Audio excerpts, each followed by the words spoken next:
Happy Friday, everybody. And Friday again, that means we are doing another episode of the E29 Journeys Podcast.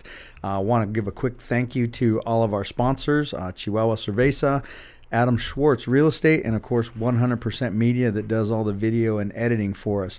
Today I consider myself very fortunate because I was able to get this gentleman down, Mr. Chris Stewart, former MLB player and now currently retired and living the sweet life here in Riverside, California. Chris, thanks for coming out. Thanks for having me. Yeah, glad to be here. Yeah, I was telling you earlier, you're probably more experienced at this than I am. You've probably had more microphones in front of you than I have, and I'm just actually happy to have an established guest like you today. So we're going to just kind of chat about some different things, find out what you're doing now. The way I usually start everything is I just ask how your baseball journey went about. And as I mentioned before, start back as far back as you feel like you want to go. Yeah, I mean, probably sit here and talk for 3 days if we do that. But, yeah, quite a baseball journey. Like most kids in America, started playing when I was like 5 or 6 years old, started with T-ball, grew up in Moreno Valley, California, and did that for the longest time. And I like to say, especially about my youth years, I was always good enough to be an all-star, good enough to advance to the next level. Never really like the kid that you would just point out and say, yeah, that guy's going to be a major leaguer one day.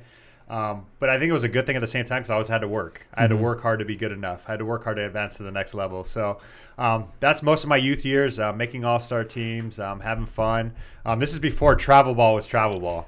Your all-star team was your travel ball. You'd play other cities, these all-star tournaments. And so that was kind of my first taste of like the next level. And then I started playing travel ball specifically around like 13 or 14. I remember going to like Oklahoma and Tennessee to play in the big AAU tournaments back there. Right. And that was really cool.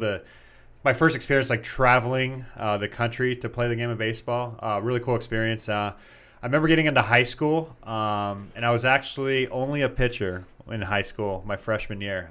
Didn't really play anywhere else. Sophomore year, I pitched, and then I played shortstop a little bit on varsity. And then it wasn't until my junior year when like things completely changed and kind of like set the trajectory for the rest of my baseball career. Really funny story, but going into my junior year in the fall, I was going to be our starting shortstop. I was going to pitch a little bit, and that was it. The starting catcher at the time, he quit. He was a senior. He quit the baseball team to join the cheerleading team. So interesting transition, but okay. I've been a high school guy. You can't really blame him for wanting to hang out with cheerleaders. Sure. So okay, so he takes over, or he moves out. The backup catcher at the time, still good buddy to my day. He takes over. He's going to be our starting catcher. He's a junior. So that's fall. He's getting ready. Beginning of the next year, he's our starting catcher. Good to go.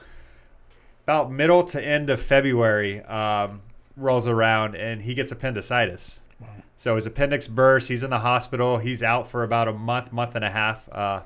Recovery time. So we're basically without a catcher at this point. First guy quit to be a cheerleader. Second guy, appendicitis, he's out. We don't have a third guy at the time. So my head coach comes up to me and he says, hey, would you like to catch? I say no. I tell him, no, I'm good at shortstop. Catching looks like it sucks. Yeah. Ball's coming off you all the time, getting bruised up, beat up, squatting down all the time. That doesn't sound like fun. So I'm like, nope, I'm good at shortstop. I'll pitch a little bit. And good there. We said, well, you're catching anyway because you're all we got. Yeah. So I'm like, I guess I got no choice. So that's kind of my transition into being like a full-time catcher. I kind of sporadically caught a little bit when I was young, kind of like all the good athletes. You put them back behind the plate, they play shortstop, they pitch. So I sporadically caught young, but this was the first time like full-time catching, thrown in the mix, and it stuck. I mean, fortunately, I didn't stay at shortstop because I had the range of about 5 feet. If it was hit to me, you're out. I had good hands, so I was able to pick the ball, throw it to first base, no problem. If it was outside that 5-foot range, I'm probably not getting to it. So probably wouldn't have been a major league shortstop. And then pitching, I was told I would only top out at 87. So those two avenues probably wouldn't have worked out too well. So catching, fortunately, worked out really well for me. I think one of my biggest assets was my hands. Like I said about when I played shortstop, my hands, my transfer, I got rid of the ball quick, got onto first base, and that transferred over behind the plate when I caught. So when guys were stealing, I was able to get rid of the ball really quick down to second base. Didn't have the strongest arm, but I didn't need it because I was able to get rid of the ball quickly. So my times down to second base were really good. I threw a lot of runners out. I actually enjoyed catching a lot more than I initially thought I would. So that kind of helped, with it all. But, yeah, fortunately, I became a catcher my junior year, did really well. Came along senior year, did really well. Going into my latter part of my senior year, knowing that I was a pretty good baseball player and I got good grades in high school, I was expecting just like these colleges to start throwing scholarships at me. So I was like, I'm set, I'm good. Yeah. I'm going to have college paid for. About the end of my senior year with the 0 scholarship offers, I realized, oh, shoot, we got to figure some stuff out. So that summer, I actually wrote to some colleges. My dad recommended it. Wrote to some college coaches just saying, hey, I haven't signed anywhere. Is there interest from you guys? And I had a couple bites. One of them was from Cal State Fullerton. Mm-hmm. They mentioned that they had a guy on board who wasn't going to make it academically, so they were going to be able to give me his academic scholarship. So I remember going back home and talking to my parents about it, say, hey, this is what was offered to me. What do you think? We're still going to have to come up with money for housing and whatnot.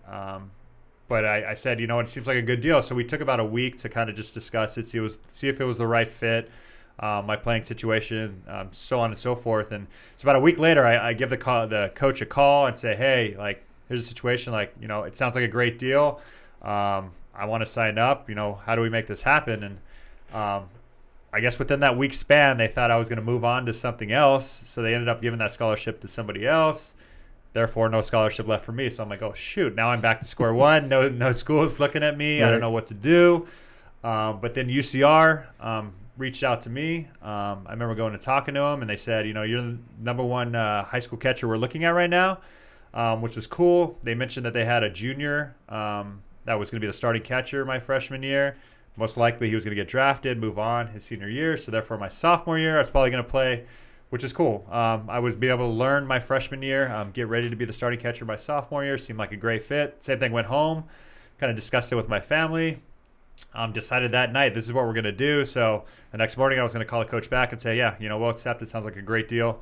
I remember getting the newspaper the next day, flipping open the sports section, and then says, like a highlight says, UCR side so-and-so catcher from this other high school.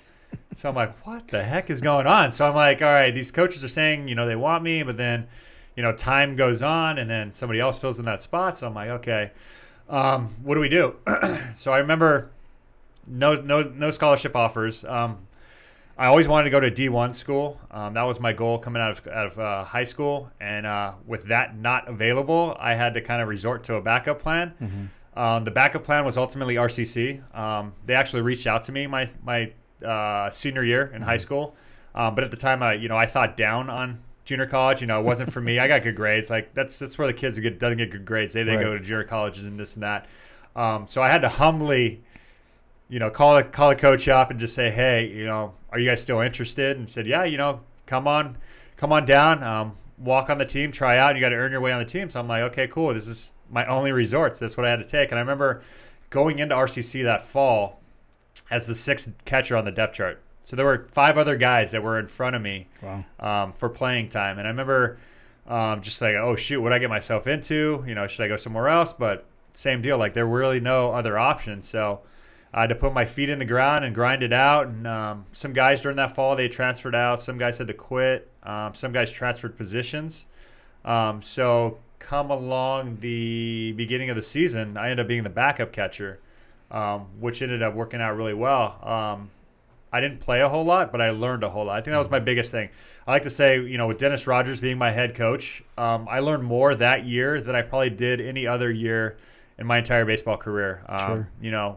Professionally, anywhere else. I learned more about the game and not just necessarily like what goes on the field, but how you practice, how you prepare off the field to get you ready for what goes on the field. So not playing that year was probably the biggest thing that could have happened to me, because I learned so much about the other side of the game that a lot of people don't understand, the preparation and all that, than I would have if I was in there playing every day somewhere at another school. So really cool experience. I remember draft day. We ended up winning the championship that year too. The California Junior College Championship was unbelievable experience. So that was awesome. But I remember draft day coming, and we knew that we were going to get a lot of guys drafted just because of how good and talented our team was. So I remember we had kind of like a mess around practice day at the field that day, and we had the draft being blasted on the PA while we were out there messing around on the field. And I remember one of our guys, our best pitcher, Ryan Wing, left-handed pitcher, which is another crazy story itself. But I remember he was the first to go in the second round, and then we had a guy go in the fifth round, and then like an eighth round, and the ninth round, and then I remember going home about like the 10th-ish round, because I'd been told like this is back when the draft and follow was a thing. So when they would draft you, and then they still had control of you for the next year. So I'd been told that this is a possibility, a draft and follow, because I didn't play much that season, but they saw some ability in me, I guess. So they wanted to draft me, see how my sophomore year worked out, and then possibly sign me before that next year's draft.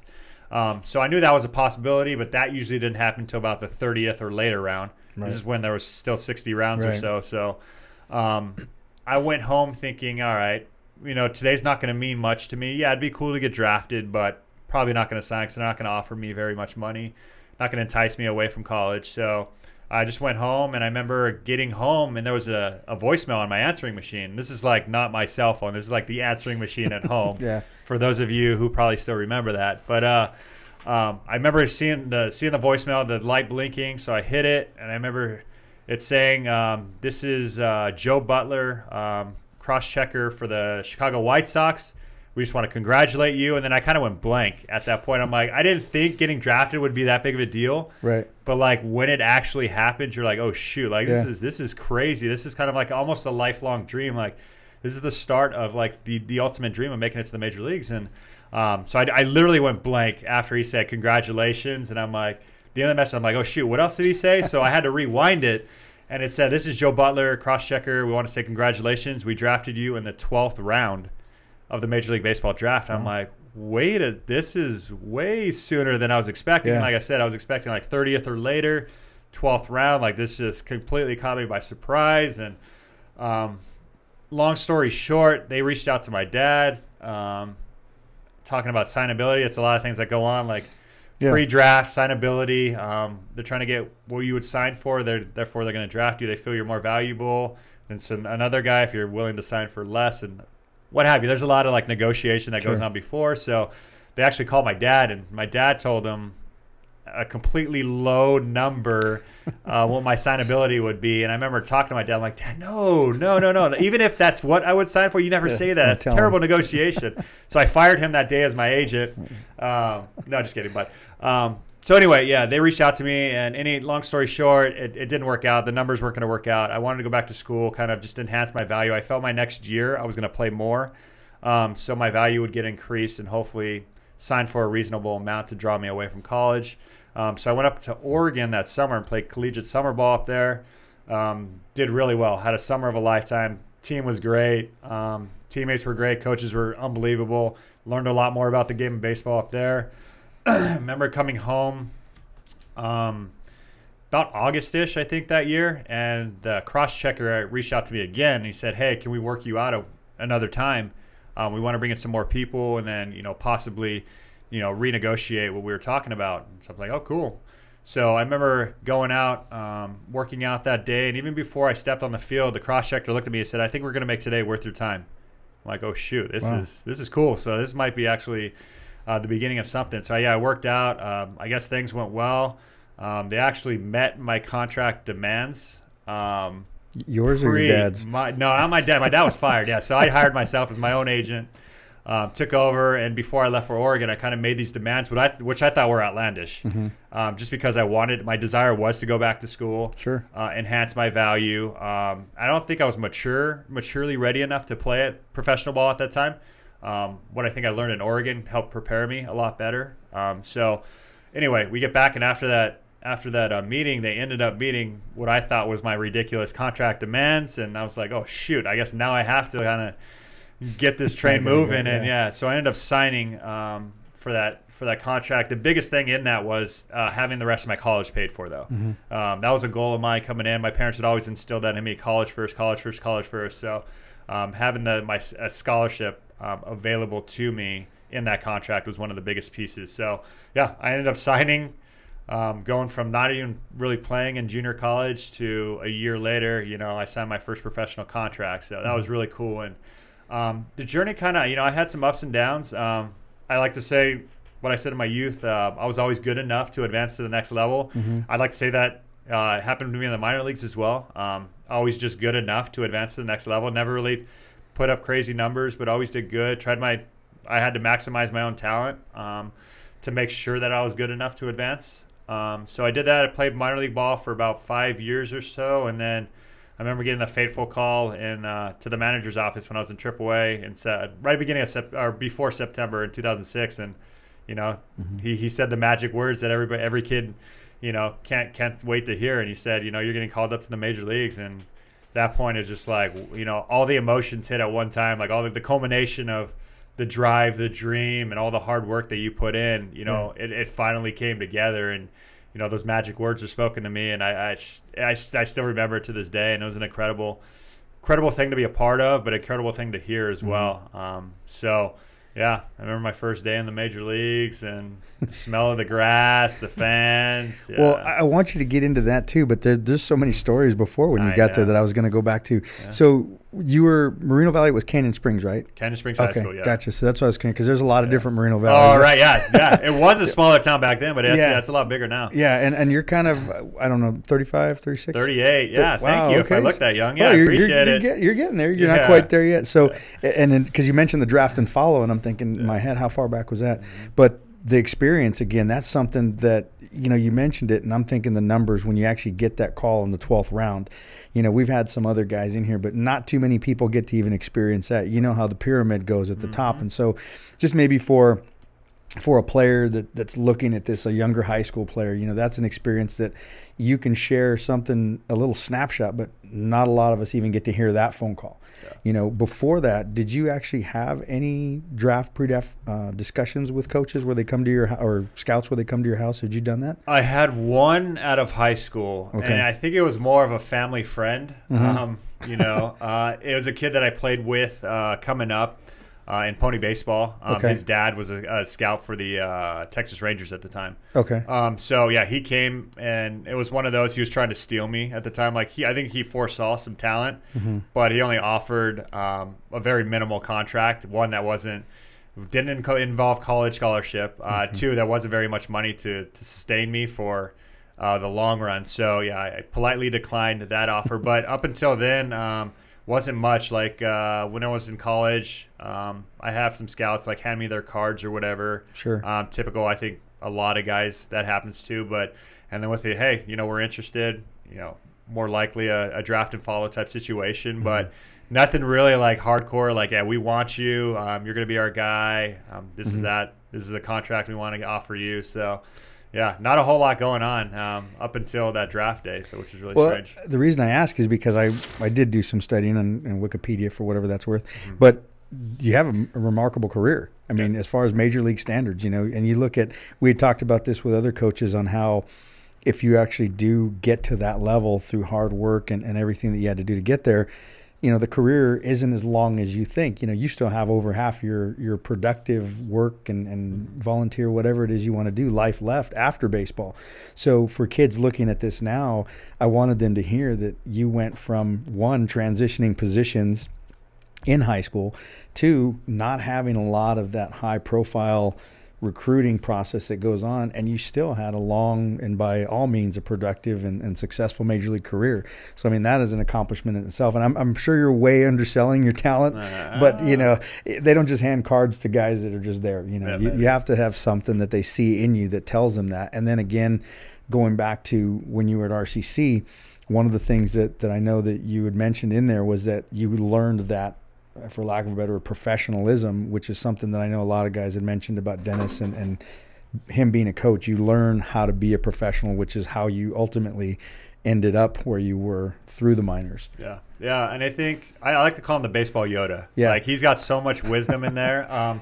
And a lot of the times, I remember, I don't know if you're a Star Wars fan, but I love Star Wars. And when Yoda was interacting with Luke, there's a lot of time Luke had no idea what Yoda was referring to. But then later on in his life, it would click. And it was the same with Dennis. There was so much wisdom he imparted in on us. And at the time, we had no clue what he was talking about. But then later on in my career, I'm oh, I get it. And that's the reason why he made us do it, because it leads to this. And one example is just how we had to shine our shoes. our shoes it couldn't have one scuff, so we had to take like black polish, like shine our cleats up, make sure they look good. And the whole time we were thinking, like, why does it matter how we look on the field? But it was more about the preparation that leads into what we're going to do on the field. It's the focus, the intent of making this perfect. That way we develop that habit of perfection before we ever step on the field, and that gets ingrained in everything else that we do to prepare. So at the time, like I said, we were just like, this is dumb. I don't get it. Sure. But the more you do it, the more you realize it becomes a habit. That habit leaks into other things that you do to prepare for the baseball game. And before you know it, you're doing all these things that lead up to what you need to go do out on the field. And then once you get on the field, your talent just takes over. You don't have to think anymore because you already did all the thinking beforehand. So, yeah, a lot of what I learned from Dennis, I mean, has spanned throughout my career, and I'm super fortunate. Like I said, I didn't even play much that season, but what I learned there, I mean, it was more valuable to me than any other year of my baseball career, period. Professional, college, high school, whatever. So it was incredible just to be around him and just the knowledge that he imparted on us. Yeah. The other thing I was going to ask about was when you mentioned you went up to Oregon. Where did you play in Oregon? So they were called the Aloha Knights back then. We played in a little town called Gresham right outside of Portland. They are now the Corvallis Knights. Okay. They play in Corvallis, Oregon. But yeah, incredible team, coaching, just the way the team was run. They're actually owned by Penny Knight, Phil Knight's wife. So the founder of Nike, they owned the team and they provided us whatever we needed, and it was just well funded, well managed, well organized, and like I said, it was a summer of a lifetime for me. So I had an absolute blast up there. Curious. One of the things I was going to ask you too, because we have other college coaches and other JC coaches on, and I'll give you a chance to do a public service announcement for JCs, because I'm sure looking back at it now, you mentioned that you had that typical sometimes high school view of a junior college, my grades, my talent. So looking back on it now, your view of, I mean, it's obvious, but your view of junior college play for some guys now. Yeah, it's incredible. Like I thought at the time, I thought it was where all the, I don't want to say it, all the bad kids went. The kids that didn't get good grades in high school but could still play a little bit of baseball. What I noticed, and like I said, when I humbly walked in there as a sixth catcher, I don't know, there's some baseball talent here, and there's a lot of good baseball. I made myself a better baseball player just being around those players. My wisdom to high school kids now is to take that 2-year ride if you have to, because there's so many options you could take from there that you don't necessarily have at a 4-year school. You can sign after your first year. I don't know if that's still, I don't know what the collegiate rules are now, but during my time, you could sign after your first year, whereas a 4-year school you had to wait till after your junior year to be drafted. Worst case scenario, you go 2 years, your junior college, and then you transfer out to a 4-year school, and you get that 4-year school diploma. I don't think anybody really cares where your first 2 years of college went. They just care where your diploma says you graduated from. So there's a lot of options. The talent level, like I said, when we were my year at 2001 at RCC, we could have beat most D1 schools in the nation. I'm not talking about California, in the nation. We were that good, that talented. So I have no problem saying that we could have competed with anybody in the nation. We could have beat most teams in the nation. So my rule of thumb is you take whatever option you feel is best fit for you. So if you feel like you're not going to play at a D1 school, then why go and sit? You want to play. Even for me, I didn't play, but I was in an organization. I had a foundation where I was growing as a baseball player, regardless if I was on the field or off the field. So you never want to stop learning, regardless if you're on the field. So that's my biggest thing for high school players right now is take the best opportunity. That best opportunity may be at a 2-year school. That best opportunity may be at a 4-year school. There are more options for sure at junior colleges for your baseball career. But at the same time, college has to be first. We're not going to college just to play baseball. We're going to college to get an education. Baseball is a byproduct of that ability. So if you're going to a school just to play baseball and you're going to scrap college, scrap going to class, not the right mentality. So fortunately baseball worked out for me, but I had a backup plan to going in there as well. So that's why I mentioned that college scholarship was a huge part of signing that contract, because if baseball didn't work out, I still had college to fall back onto. Yeah, and that's a great message, because we've talked about that on past episodes. And the other thing I listened to is, as you were talking about the other offers you had, you mentioned Cal State Fullerton and UCR. And I like the fact that you had mentioned after you had talked to those coaches, you went home and as a family you discussed that. And in an earlier one, we had talked about how some kids would just hear the offer from Fullerton or UCR and take it, and not really think about how it's going to affect everyone in my family long term. So hearing you make that decision and taking the time to do that, because sometimes the offers aren't really in your favor, they're just offers. You know? I think, I want to thank my parents for that too, because I probably would have been, give me the pen, I'll sign right now. So my parents, they were probably bigger motivators, and no, we need to discuss this as a family, because there was probably a lot of things I didn't think about at the time that were going to play a factor in the whole scheme of things. So they probably had a bigger say in going home and just talking it out, sitting on it for at least a night, and then making a decision from there. But it's you never want to sign right away, because, not saying anything against college coaches or whatever, but they're going to do whatever helps them out best. They're not necessarily taking the complete picture of you into account. So as a player, definitely take time, sit on it, hash it out with as many people as you can, because there's going to be people that are going to offer advice and just see different aspects of the situation that you may not see yourself. Yeah. I mean, and you're a great example just in that first part alone of where guys can see that you don't always have to be that number one recruiter, that top draft pick, or that high scholarship guy, because you obviously took the talent that you had, and through hard work and perseverance, and you ended up where you were, and you still got, I'm guessing, everything that you wanted out of baseball. And more. And more. I mean, that's even better. So for the kids listening, that's something that a lot of times there's not one way to get there. So now, fast forward to you're drafted and you head off to camp, your first. That's another. Dude, I have so many funny stories, but my first spring training. Actually, I start the off season before. Okay. So I signed my contract, and it's at the end of August. So I got invited to a thing called Instructional League from the White Sox. So it's basically, after all the minor league seasons are done, it's like a period of a month that they continue to work on some things with some guys that they want just to finish off the season on a high note. And then they invite some of the draft picks in to just basically, this is kind of how things are run, get your feet wet, get you ready for the next spring training. So I got invited to that. Getting ready to go, but then 9/11 happened. So the whole tragedy in New York, planes travel was basically shut down. So they basically canceled Instructional League that year. So I'm at home, and I have no experience of what minor league baseball, professional baseball is going to be like. So I just got to think in my head, I just got to get big. That was my only goal, got to get big. So I remember going to the gym, and I lifted really hard, lifted really heavy, ate a lot, because I wanted to put on, I thought being big just meant putting on weight. So ate a lot, did zero cardio. So doing that for about 3 months, I showed up to spring training. I was big for sure. Ended up weighing 230, which is about 30 pounds heavier than what I am now.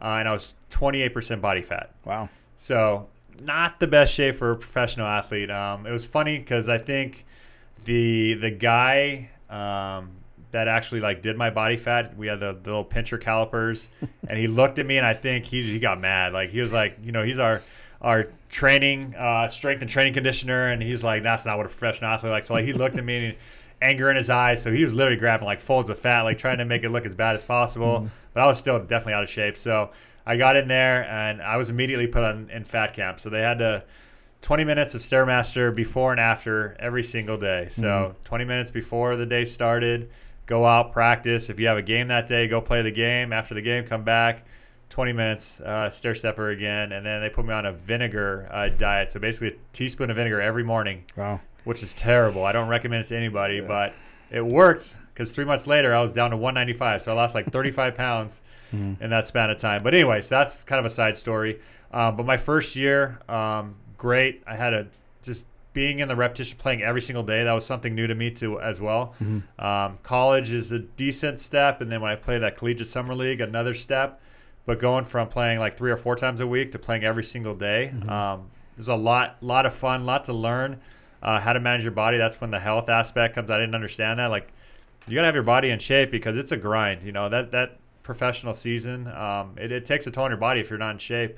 You may not necessarily see it in the first 2-3 months, but that August, September roll around, that's really going to pay off if you're healthy and in shape, and you just did the work that you needed to prepare for that situation. So, yeah, first year was great. We went in and ended up going to rookie ball in Bristol, Virginia. Won the championship from that league. So back-to-back championships, basically coming off college championship and then this championship. Really cool way to finish my first professional year. And yeah, the next couple years were the same. Went to high A baseball the next year. Won the championship again there. So I'm like, this is easy. This whole baseball thing is not a big deal. And then advanced to Double A the next year. Went to the playoffs. Didn't win the championship that year finally. So, but then I had to repeat Double A. I didn't have a great season my first year in Double A. So the next year I had to go back to the same place and really learned a lot about myself and just how you think you're working hard until you find a way to work harder. And you're like, oh, shoot, there isn't. There's always another gear. And that's one thing I like to tell, a lot of athletes now is, you can never work as hard as you can. Not necessarily like kill yourself, but at the same time, like find a way to turn it up another notch. So, I realized that and had a really good year that Double A year. Ended up getting invited to the prestigious Dominican Winter Ball League. So I went down there that winter, and that was a whole nother experience for me too.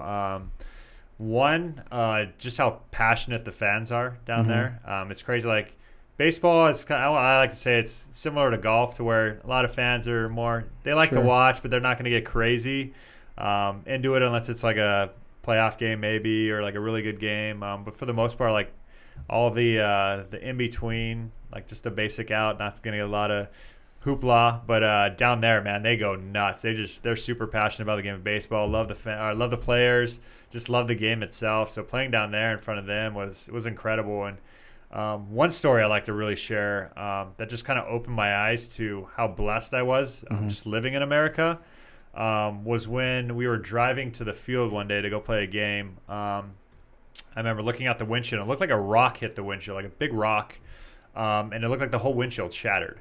But upon like closer inspection, it was a sponge that was thrown on the windshield, and the shatter was just water spreading across. I'm like, that's kind of weird.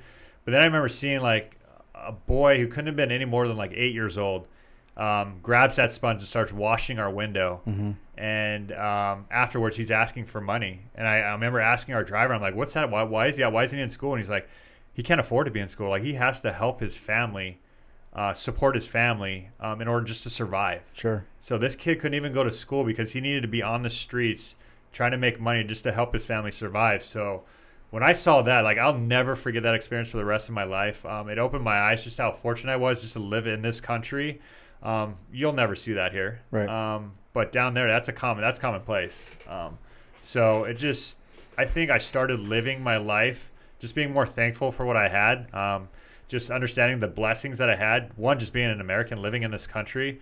Two, all the opportunities I'd been provided that I probably didn't deserve. So it just opened my eyes to a different way of living, and I'm so fortunate. That's probably the biggest. As much as I love the baseball, as much as I learned baseball down there, that life experience right there was probably more impactful than anything I could do through the game of baseball. So I loved playing down there. I love that experience. I love what I was able to bring back and kind of changed my life to just be more appreciative from that experience. So Dominican was unbelievable in all aspects, baseball, off the field, everything. Some other funny stories for a different time. But yeah, incredible experience. Well, I mean, and that's great that you'd said that. And like I said, by all means, there's nothing that you can, if you want to tell about those are great. But what I try to explain sometimes, and we're talking to other coaches, and I think this is cool because it's just kind of evolved this way, but every guy that I bring in for baseball here is a great guy. And you start to see that baseball is more just a vehicle for learning because you're in it in such a short time.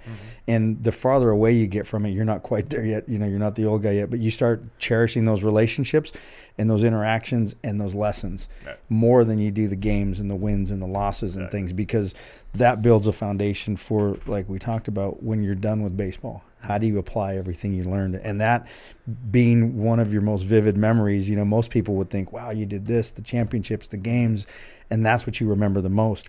And you look now, I work for a school district, and so when you see kids just so cavalier about not coming to school or not really appreciating why they have to be in school, looking at it almost more as a detriment that I have to be here, when they don't ever get the opportunity to understand that there's other people that would pay to be in that position. Exactly.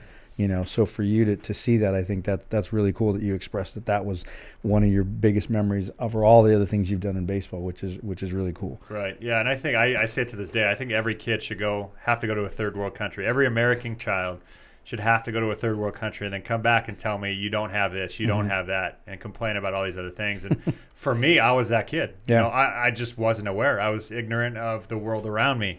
And I was fortunate enough to actually experience something that opened my eyes and just made me realize, you know, my life isn't nearly as bad as I'm making it out to be.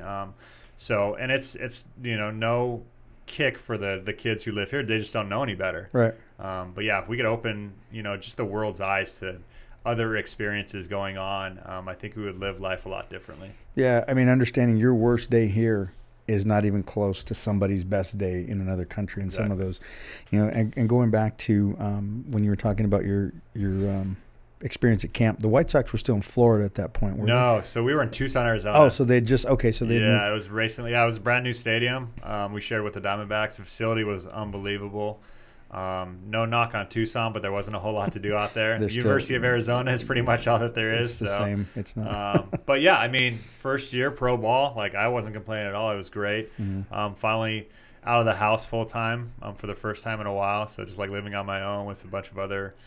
I think we were teenage. Yeah, we were still. I think I was 19 my first year. So yeah, it was a great experience. Yeah, that was going to be my next question, because talking to other players, when you leave from even a junior college or even a four-year university and you get over there, and now all of a sudden, because you're getting a paycheck for that, you're a grown man, you're an adult, and being in that locker room, you start to realize that these other adults aren't necessarily here to help me like the adults I've had in the past. They're working the same goal that I am. They're trying to get ahead of me. They're trying to get the same goal that I am, and they're not here to help me all the time. Right. It's tough. Yeah. I mean, you say baseball is a team game until you're competing against somebody else for your position, basically, or you're jumping up on the echelon. So with that, yeah, and that comes with a lot of learning in and of itself. Learning that this is a team game. Ultimately, we are trying to accomplish a team goal with a bunch of individuals doing what they need to do to help that. But yeah, I know for a lot of the time, and this is where my faith has come in with me a lot, is when I first started, I would rely on myself, and I would almost root against the guy that I was competing with. I didn't want him to do good, because if he did good, then, you know, it might not make me look as good and might, you know, decrease an opportunity for me. So that was my mindset for the longest time. It's just, I hope this guy strikes out right here. Everybody else, yeah, if you're our shortstop, yeah, hit a home run, you know, do your best. But if you're the other catcher on my team, you need to strike out, so that way it makes me look better, and I have a better opportunity. But for the longest time, like, that was my focus. I was more focused on the other individual instead of focusing on myself and what I needed to do to put myself in the best position. So I think, you know, the stronger my faith got in God, relying on Him to create the opportunities instead of trying to rely on myself, or, you know, making this other guy try to look bad so my opportunities can be created, just relying on Him to present the opportunities and just worrying about what I needed to do to prepare myself for that opportunity is kind of what changed my game. I was able to just be a better player because my focus was solely on myself. I didn't worry about the opportunity. I didn't worry about this other guy doing bad in coalescence with me doing good. All I had to worry about was what I had to take care of, and then let God take care of providing the opportunities to take advantage of those situations. So it's a very tough, especially in the minor leagues.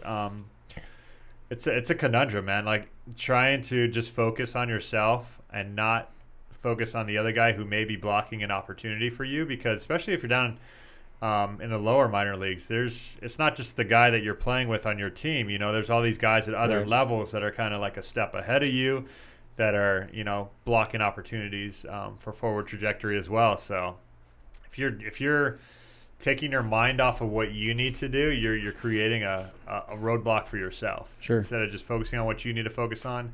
What I learned is that at the end of the day, if you focus on what you need to focus on, you prepared the best way you could, you can go home and keep your head up high. But if you're focused on all these other things and you're concerned about all these other things, and things don't work out, you're going to be kicking yourself at the end of the day, because there were other opportunities or other instances where you could have taken care of things, worried about other things.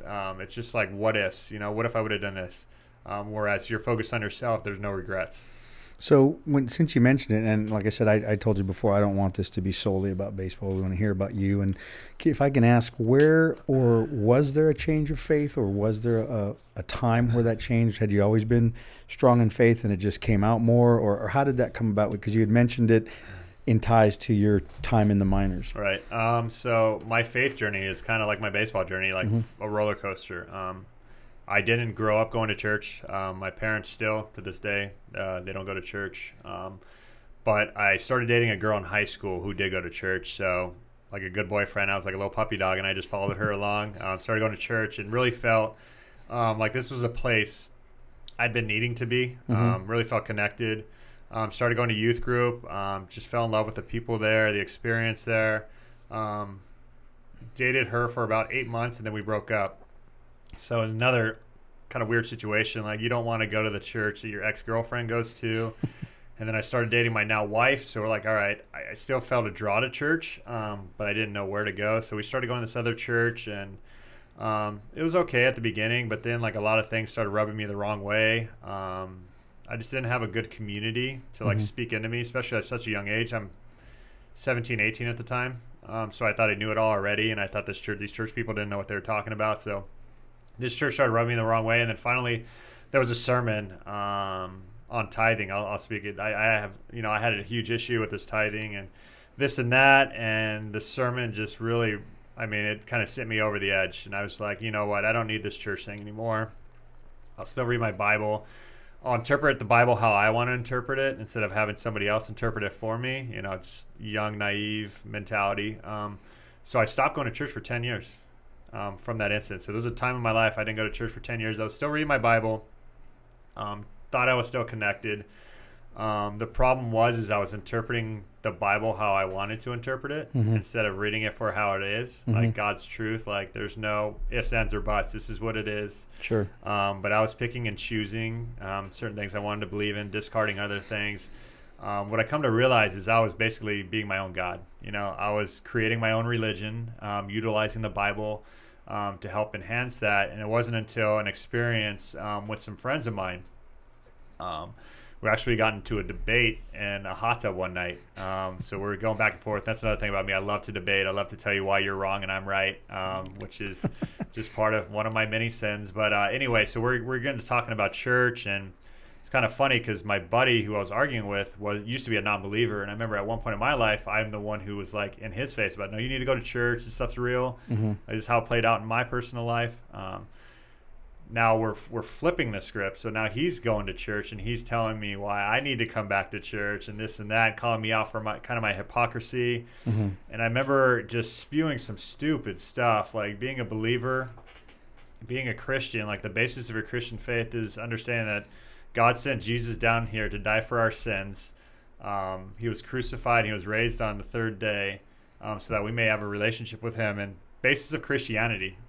But in that night in the hot tub, I was arguing that Jesus was just a man, like a great example of a man, like what we should all strive to live for. But he was just a man. He wasn't the Son of God. He didn't come to die for our sins, and we're not resurrected because that he was. And at that point, I'm like, what is going on? But anyway, this is all. At the time, I'm like, I'm speaking truth to these people. Like, I'm hitting them with what they need to hear. And at one point, they got so fed up to me. They said that like the most profound phrase I'll ever remember in my life, and something that literally saved my soul. They said, "You're an idiot." As funny as that sounds, like as crazy as that sounds, that phrase saved my soul. Because literally at that point, I felt like my heart, like the stone that had been built around my heart, just crumbled. I felt like God like reached down out of heaven, like slapped me across the face, said, "Yeah, you're an idiot. You need to wake up." So fortunately for that, like it kind of reawoken me, kind of made me realize like the hypocrisy I was living in, calling myself a Christian but denying the very basis of Christian faith.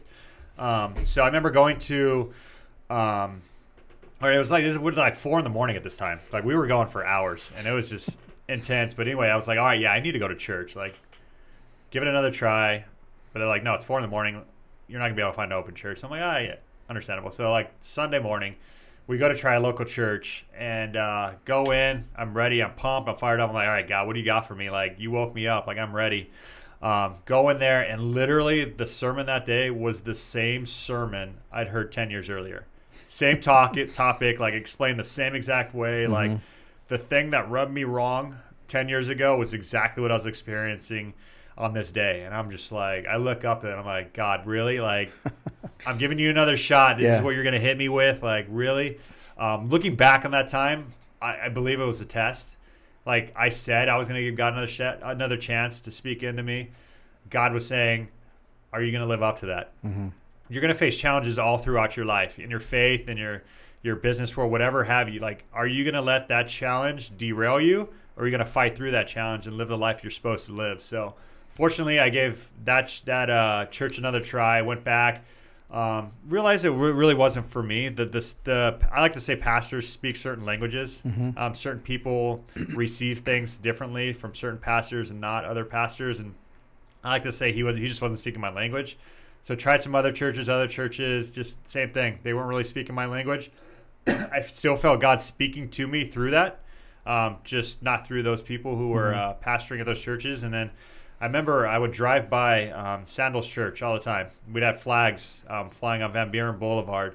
They were out of a middle school at the time, a couple blocks off of that main highway or main street. And I remember driving by and I'm like thinking to myself, I'm like, how good can that church be? They're out of a middle school. Like, they can't afford to get into like an actual church building. Like, there's no way they can be that good. But at this time, like we'd literally like run all of our resources out. We had no other churches we could try. So I'm like, all right, let's give it a shot. Just see, that way, I could finish off that final checklist and just say, hey, no, church isn't for me. But I remember going in, and within the first 5 minutes of Pastor Matt speaking, like this dude speaks my language, like directly in my face, kind of like that night that I was told I was an idiot, and just woke me up and like realized, how I could be living a better life, how I was like misinforming myself, like tricking myself, living in the hypocrisy, but at the same time calling himself out at the same time. That's what I liked. He's, he'll call you out, but he'll call himself out first. And that's why I'm like, I can speak this guy's language. And so ever since then, been a faithful member, and still, little roller coasters of my faith throughout the process. But I found family there, the community aspect at that church. It feels like our family members. That's why this time that we can't meet as a church, it's been tough. I'm missing my family members, and it's a lot of people who don't go to church and don't experience that community feel, don't understand that community aspect, that family feel that you don't have when you're separated from people. But like that, I want to say that's when my faith really took off, and when I really surrendered my life to God. I stopped living for myself, stopped trying to control my own faith and what I wanted to believe, and just gave it all to God. And my life's been incredible since. Well, it's interesting the way you termed it. You said being my own God, which I'd never heard that before, but I know people that say the same thing. But it's really interesting how that, because I have had other players tell me about that. And, some guys learn it going through the minors, and some guys understand some of the things they do through the minors sends them back to church, which I'm sure those are other stories too. But so now, fast forward, because I want to get back to the Sandals and what you're doing right now, but we've kind of got up to the minor league part of it. So when you get your first call up to the bigs, you kind of touched on that before. So let's jump back in there. Your first opportunity to go up and not maybe fulfill the dream, but that's just another step on the ladder to that dream. Right. Yeah. So my first, I talked about getting the dream words spoken to me from my manager at AAA. And I remember my first day in the big leagues, we actually flew into Kansas City. So we're playing the Royals. I remember going out for batting practice and just like living it up. I'm in the outfield shagging balls, but like, this is the greatest thing. I'm like 8 years old again, hanging out with a bunch of major leaguers, just soaking it up. And I remember I see some guys, shag some balls, and then they'll throw it to the fans in the stands, and fans love them at that point. They're like, "Oh, you're my favorite," whatever. I'm like, I want to be that. I want to be that kid's favorite. So I remember getting a ball, and I remember the fans. They all call it. They're like the mine on Finding Nemo. But same way. So they're asking for a ball. As soon as you get a ball, they're asking for it. I'm like, yeah, I'm gonna be somebody's fan favorite now. So I remember a guy holding his hand up with his glove, and I'm like, all right, I'm gonna toss up to this guy. I remember throwing it up, and about halfway there, I realized, oh shoot, I'm going to overshoot him. I threw it too far.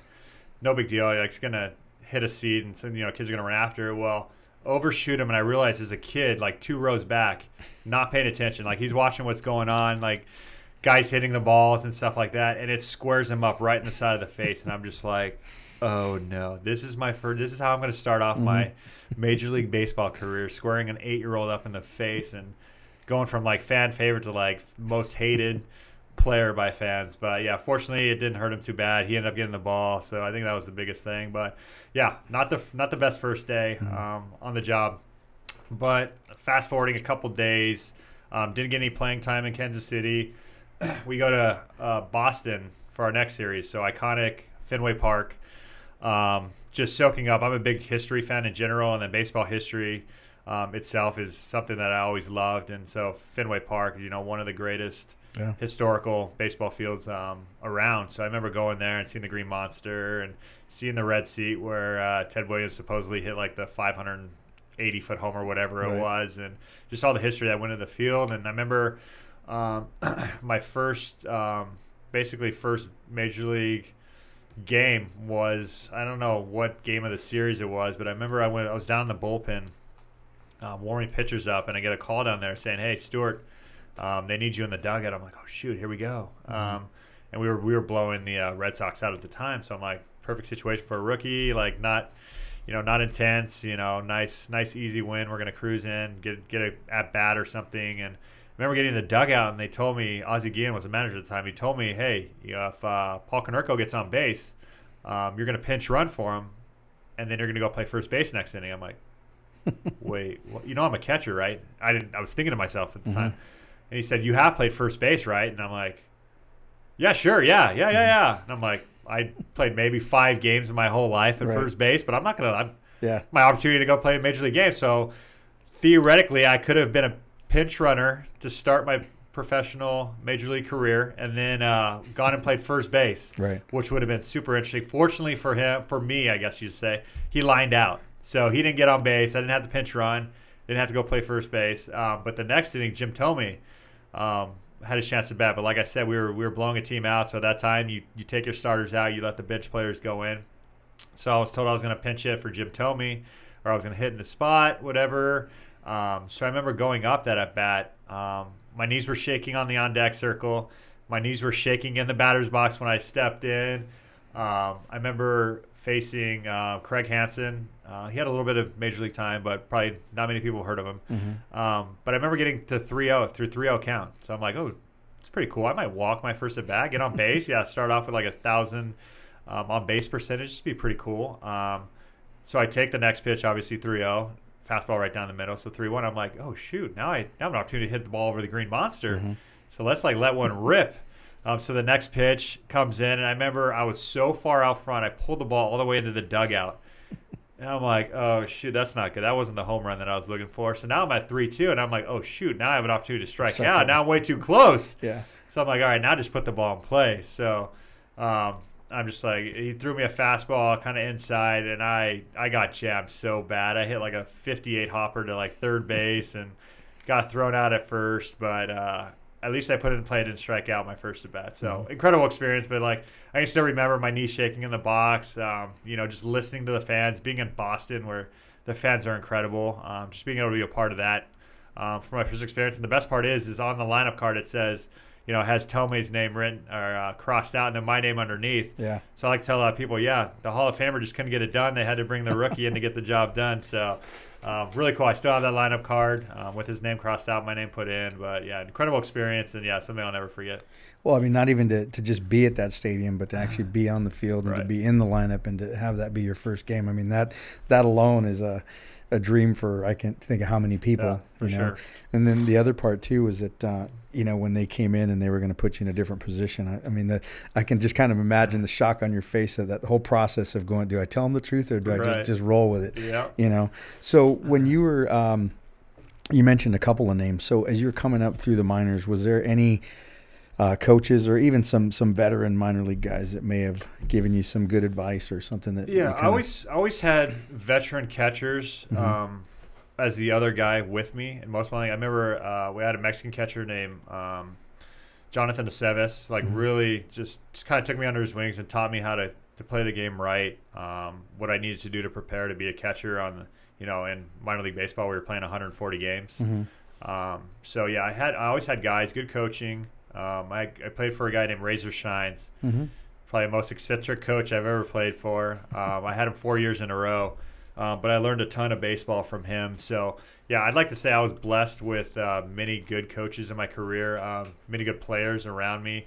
And my first, I want to say my first 5 years of minor league ball, we were always really good teams. So having really good players to play around with, I think, makes you a better player as well. So, yeah, I just want to say I was always in a fortunate situation in my early minor league years to where it helped enhance my game. So going back to that phone call when you were going up, how many calls did you make after that? It was a ton. I mean, obviously the first call was my parents. Yeah.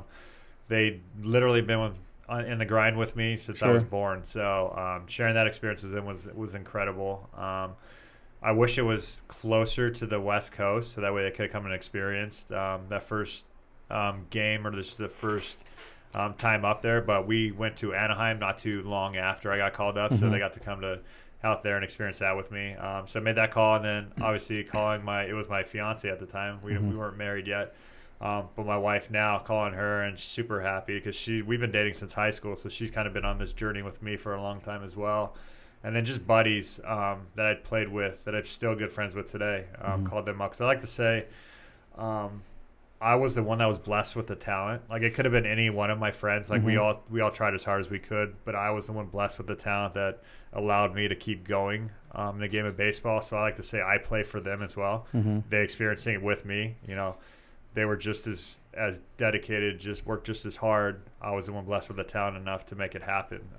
So like that journey is part of their journey too. Like I try to allow them to experience it as well with me. So yeah, a lot of phone calls, just letting a lot of people know, a lot of excited congratulations, and but yeah, that's probably the best phone calls you ever make in your life. Yeah, I mean, and I think that for you too, and a lot of players, that's probably a lot of fun too, is to play somewhere and be fortunate enough to play in front of family and friends like that. That sense of pride that you're actually sharing with them and them being able to understand how much they were involved in it. Obviously, like you said, you had the talent and you put in a lot of the work, but at a time like that, you start thinking about all of the people that maybe had just a little hand push to get you there, which is kind of cool to share that with them. So White Sox, next stop. So the next stop, which is another funny story. So I played in September of 2006 was my first call-up with the White Sox. I got traded to the Rangers that offseason, which was a little weird experience. I felt like I did a lot with the White Sox. I felt like they had a lot invested in me, and I felt like I was kind of like the next generation coming up. But, yeah, maybe they thought otherwise. So I got traded to the Rangers. So completely new organization, trying to figure out how they run things, getting used to new guys, new coaches. Actually had a really good spring training that year. And out of the blue, made the team as the backup catcher in 2007. So I remember this is one of the pivotal moments in my career. I remember making the team. My first opening day was actually in Anaheim. We opened up in Anaheim. So I'm like, this is just godsend. This is exactly where I'm supposed to be. And I remember just with the mindset, like, this is going to be the rest of my career. I'm going to be a major leaguer for the next 15 years. Get used to it, enjoy it. But the problem was I enjoyed it too much. Looking back on that time, I realized that I got complacent. I think once you reach the peak, it's tough to keep working as hard as you did when you were in that process, in that grind, trying to get there. You kind of just want to enjoy all the hard work you put in, and you forget about all the hard work it takes to stay. So I think I was in that moment. So I remember the first 2 months I was up there. I was playing okay, like nothing terrible, but not good by any means. I thought I was playing a lot better than I was because the other catcher wasn't playing as good. So I remember getting a call into the manager's office a couple months into the season, and I'm thinking, oh, sweet, I'm going to take over as the starting catcher. So they get me in there and they say, hey, we signed another catcher from the Oakland A's. We're going to send you down because we want you to play more. So not necessarily what I wanted to hear, but I kind of spun it as, hey, they're grooming me to come up and be the starting catcher. I just need to get more playing time, get my body in better shape to play. So cool. So I kind of took it, as like, hey, this is not as bad as it could be. So I went down. I actually played really well for the first 3 weeks down in AAA. And after 3 weeks, I realized no, I'm not going to get that call to go up. So at this point, like I started to get bitter. I started to get angry. I kind of realized they lied to me. So I started using that as my thought process instead of like staying focused on myself like I spoke about earlier. And I had probably the worst rest of the season I've ever had in my career. I was doing terrible down there. Didn't realize at the time, but looking back, like just my mindset wasn't where it needed to be. I was focused on how others were kind of keeping me down versus like how I could bring myself up. And I remember going home that off season with that bitter attitude. I didn't realize it at the time. And I got this highlight CD from the Rangers that supposedly was supposed to have all my highlights from the first 2 months I was in Texas during that year. And, there was my first major league hit happened there. So I saw the highlight of that, some other hits. And then there was a section of blocking in that CD. And I remember clicking on that and I brought up, and it's supposed to be me blocking, but all I see is balls just going everywhere to the backstop, to the side. And I realized like my form was just terrible. Like I was just lazy, wasn't doing the necessary things in order to block right. And that at that point, it's kind of like a light bulb went off, and I just kind of basically rehashed the whole season. And at that point, I was just like, oh shoot, like I just took this I took this for granted. I thought this was just gonna be a given for the next 15 years. I would be able to just coast, not really have to do much because I had made it to the ultimate level. I didn't work as hard as I was working before. And at that point, that's probably the most pivotal moment in my baseball career. I said to myself, I don't know if I'll ever be given another opportunity to play in the major leagues, but I know if that opportunity came, it wasn't going to get wasted. So I literally, from that day forward, I worked like I'd never worked before. I mentioned how finding the next gear, no matter how hard you think you're working, try to find that next gear. That's kind of where that mentality came in, is I was always looking for that next gear. So I worked hard. The Rangers called that offseason and said, hey, we don't think you played like the player you're capable of playing. And I said, I completely agree with you. Like last year was not me. My mind wasn't right. I stopped working. I'm in a new space, this and that.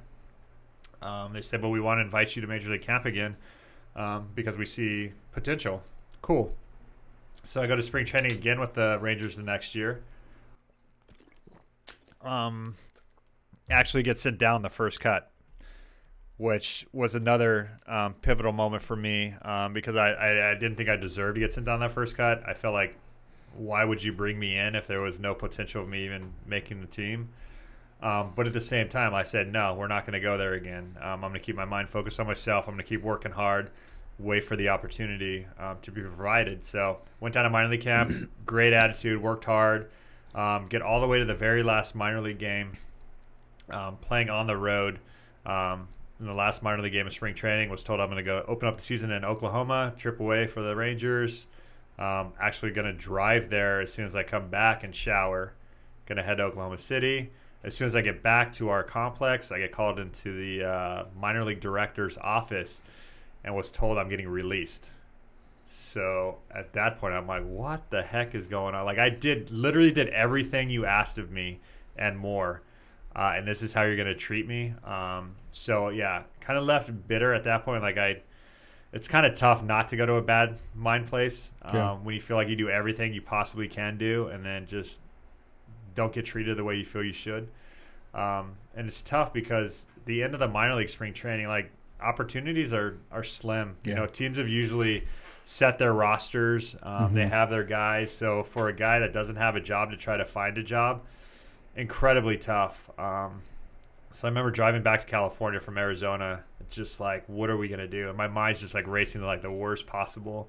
I'm like, I'm going to have to go play independent ball. Maybe this is it. Maybe I'm going to have to get a real job and start to live in the real world. And just all these things are going through my mind. I remember a couple days later, my agent calls and said, hey, I just got off the phone with Brian Cashman, GM of the Yankees. I'm like, Interesting. That's one of like the biggest names in front office baseball. So I'm like, okay, what do you have to say? And he said, you know what? They want me to come to AAA.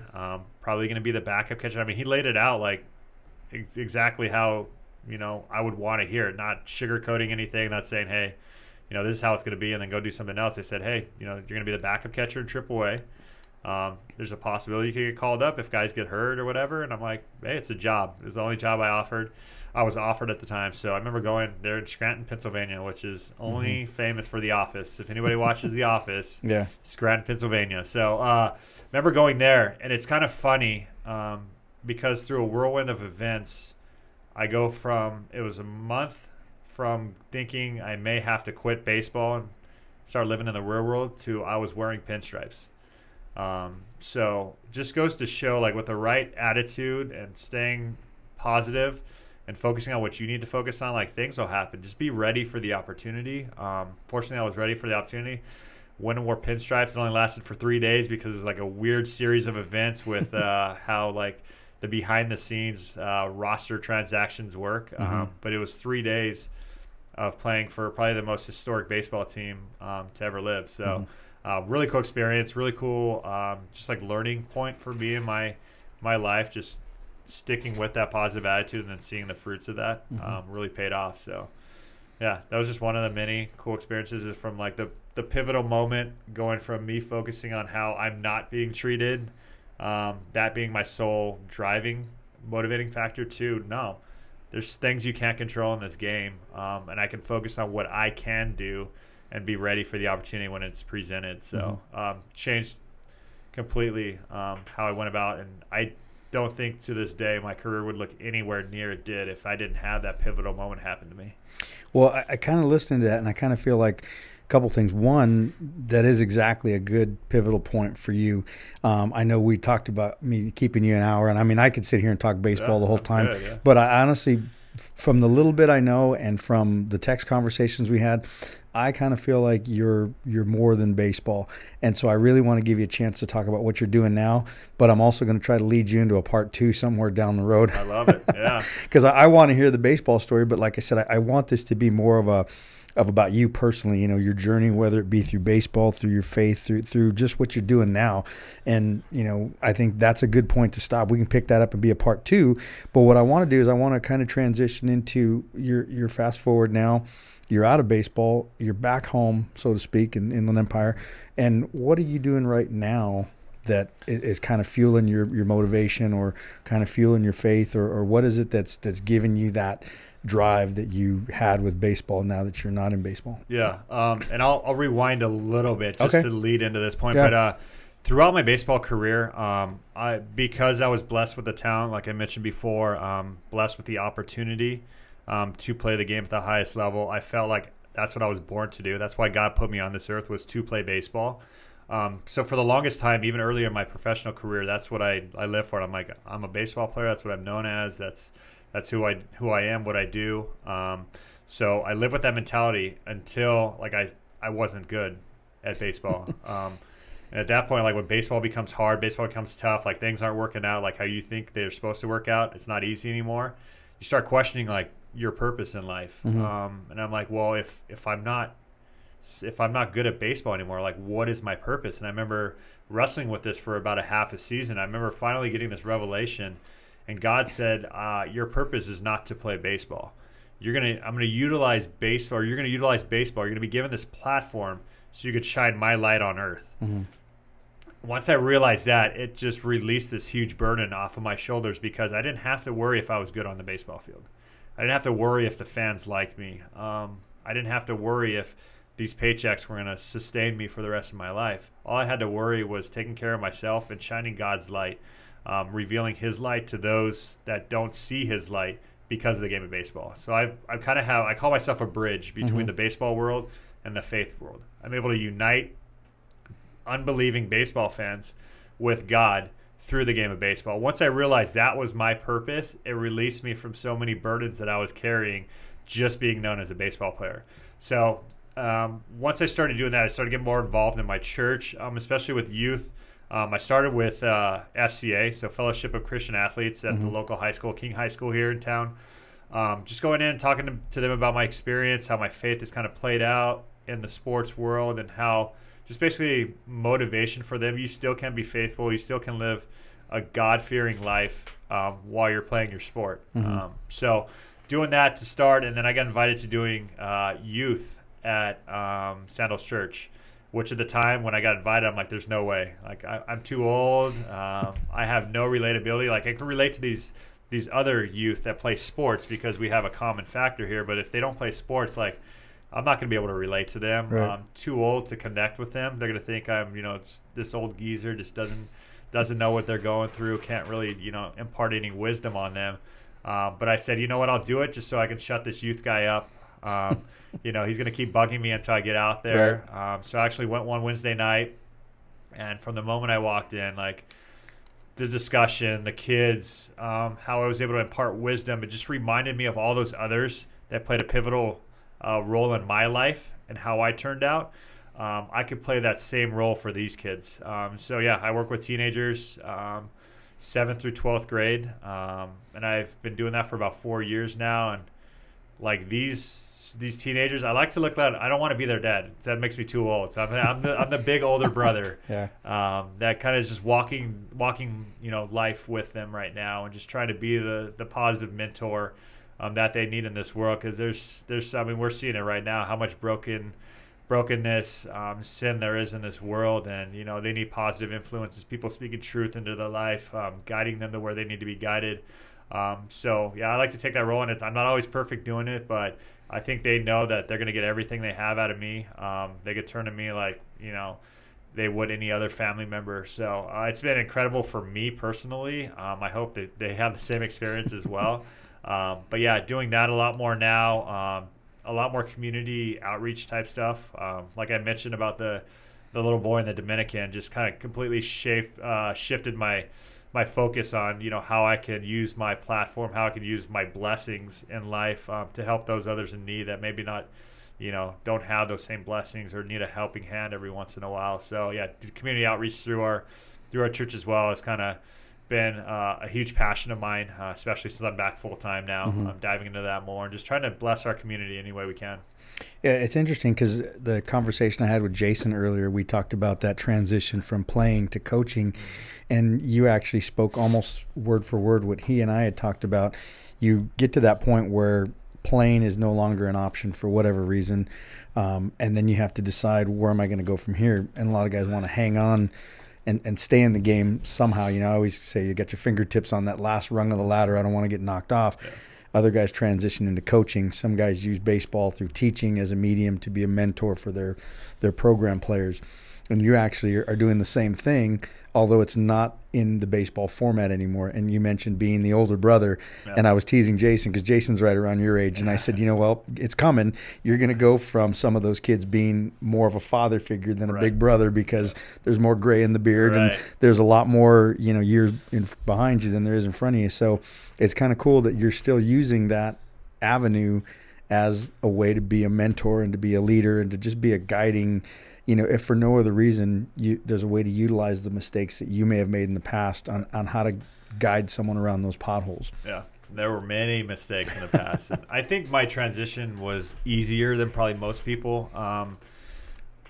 For the past 2 years, I would say I'd probably been ready to retire, but I still was physically able to play the game. I still had opportunity to play the game. So I'd been just going with it, not really knowing whether or not I was supposed to be. So this past season, or I guess last season, I had a pretty good idea it was going to be my last season. So I wanted to sign with a local team. My goal is to stay local so that way I can live at home.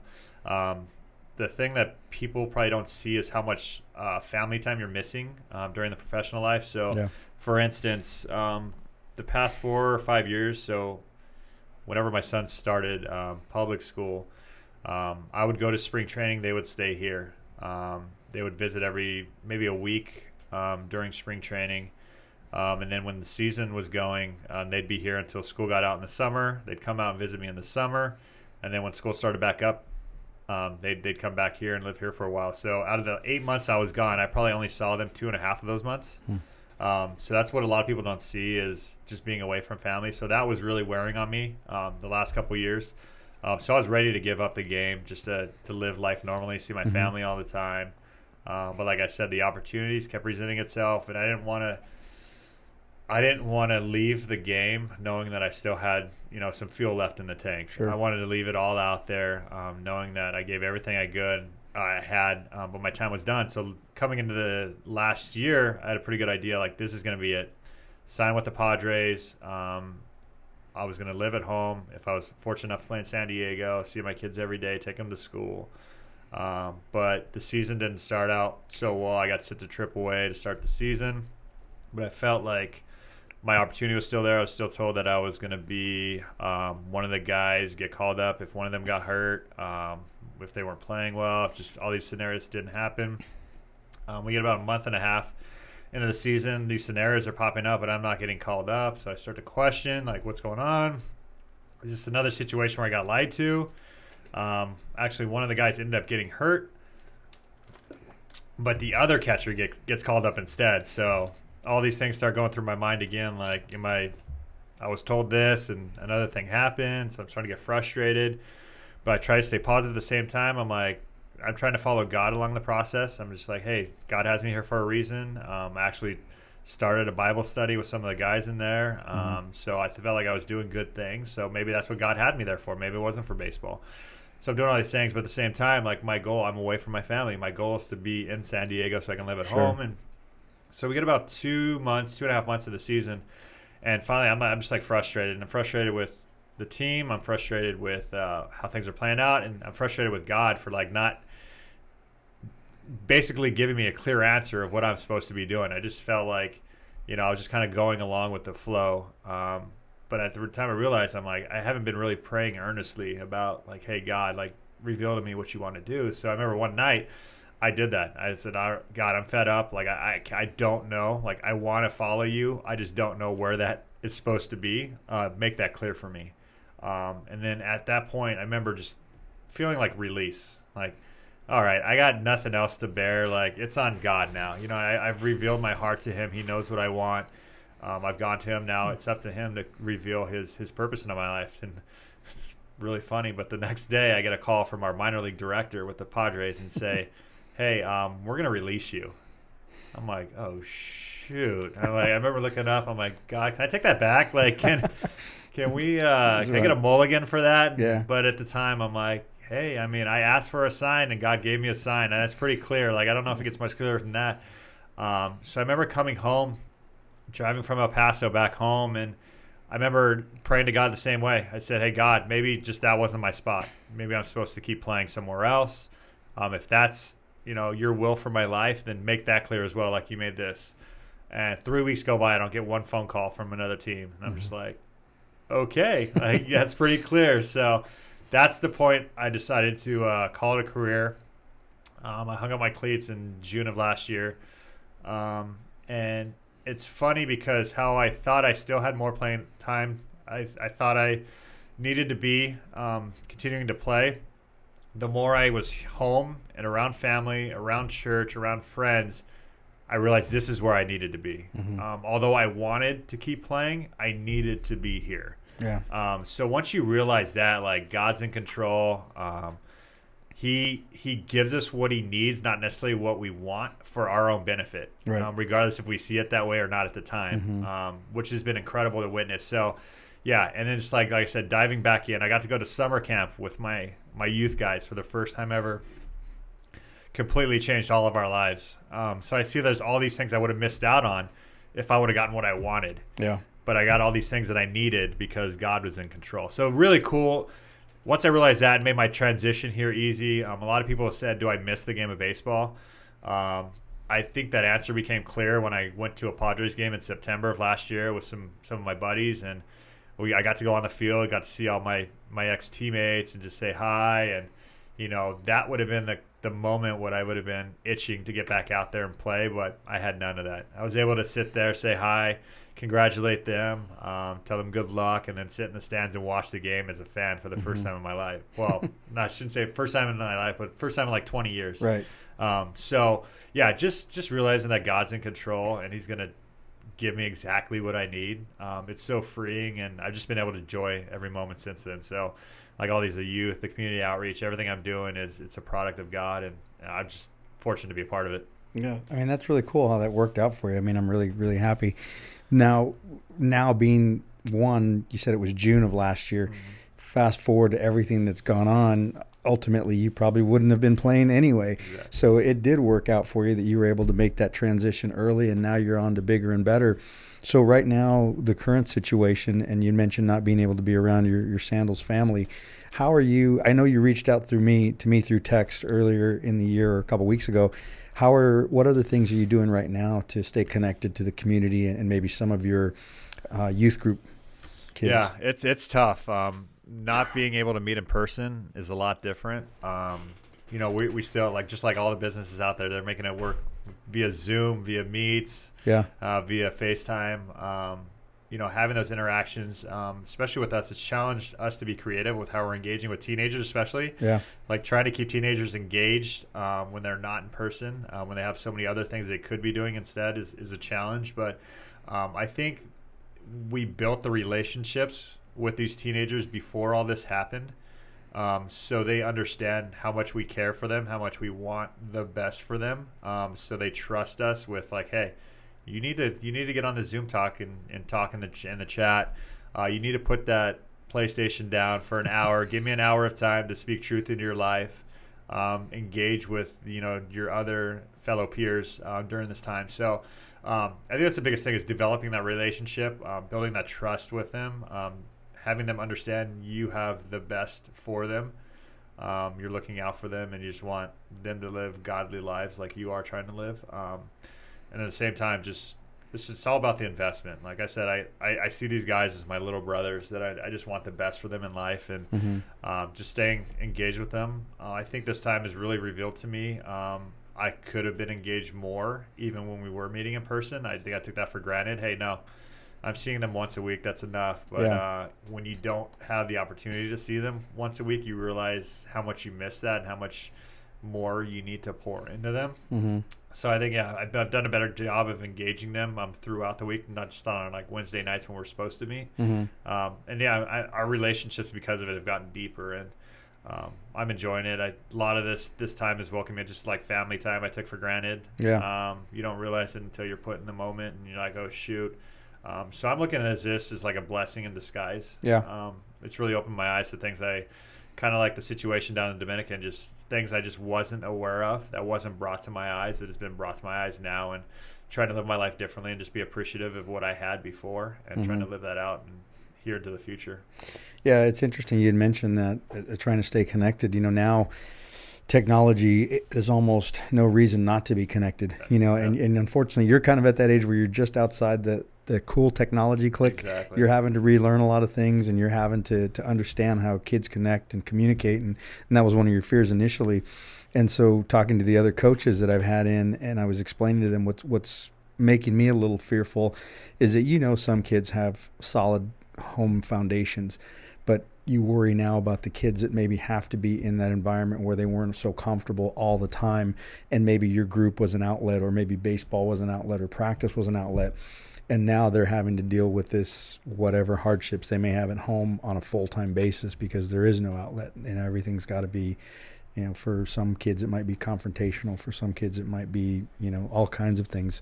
So now is really, really an important time for guys like you and other coaches and other adults to really be more creative in that mentorship and connection. Yeah, no question. I have a couple examples. I'm not going to mention any names, but sure. Some of my kids, they're slightly autistic or whatever. The interaction with group was actually life-saving for them. Some kids they needed it in order to kind of share the problems that were going on in their life. One kid, for example, he just is not, he's an outsider, I like to say. Like, he likes being outside. He likes doing all these different things. And being cooped up inside kind of just makes his mind spin. And sure. You reach a point where you have to escape, and he reached a point where he escaped and just made some bad decisions, led to this series of events that led him down the rabbit hole he didn't want to be down. And fortunately, he was able to get the help he needed. cleaned up. But I've been engaging with him as often as I can. He has some positive outlets to where he can fuel his energy now instead of just feeling like he's cooped up. And the great thing is the other teenagers in my group have reached out to him and kind of like brought him under their wing, and they're kind of mentoring him through the process as well. So that's us as leaders within the church. Our job is to create disciples. So knowing that we're discipling these younger kids who are then turning around and discipling their peers as well, that's what it's all about. It's incredible to watch. So this time it's tough for a lot of students. And just staying engaged with them, trying to stay positive with them, trying to find a positive outlet for their pent up energy, is key during this time. Yeah. So, again, I mentioned an hour, and honestly, I'm not rushing you out, brother. Good. I don't want you to be. I could sit here and talk to you all day, and it's funny because we haven't had a lot of face-to-face conversations, but I can tell you where I see you're going to be very successful in what you're doing with Sandals is you have a relatability and a down-to-earthness where you can relate to all ages. Our conversation now, I want to keep going, but like I said, I will be very respectful of your time, and we can always have a part two. Hopefully things go back to normal, and we can have a chat and not as stressful times as it is right now. But if someone were to watch this and want to get involved with your youth group or with Sandals Church, what are some of the ways that they can reach you or get in touch? Sandals Church, move.sc/youth is our biggest way to get connected with youth. We have, I think it's 11 campuses now throughout. 10 of them are Southern California, but we have one in Fresno now. If you're listening from somewhere, we meet on Wednesday nights online, unfortunately, right now. Hopefully we get back to meeting on our campuses soon. live.sandalschurch.tv on Wednesday nights at 6 are our media streaming nights. And then we dive off into what we call our D groups, which is short for discipleship groups, which are based on gender and age. So I have my particular group are junior and senior high schoolers from the Woodcrest area, but they're groups all the way from 7th to 12th grade, girls, boys, anywhere you live. We even have online groups now to where students, if you're not in one of our closer areas, we can get you plugged into an online group for students that meet within your ages. And like I mentioned before, it's an opportunity for our students to engage in honest conversations about what's going on in their life and realizing that they're not the only ones going through the same situations. Being able to voice out some frustrations, some problems, whether it's school, parents, just life in general. They're able to voice this out in like a safe setting with others who are similarly going through the same thing, which they may not even realize. I think that's what's super helpful about what we do is when we speak real truth, we realize there's more people involved, more people going through the same stuff, and it just comforts us knowing that we're not the only one. So it's super helpful. But yeah, Sandals Church Youth, I love it. Like I said, I didn't think it was going to be for me, but God's got an amazing way of just kind of opening your eyes and revealing where you need to be and just the fruits that come from it.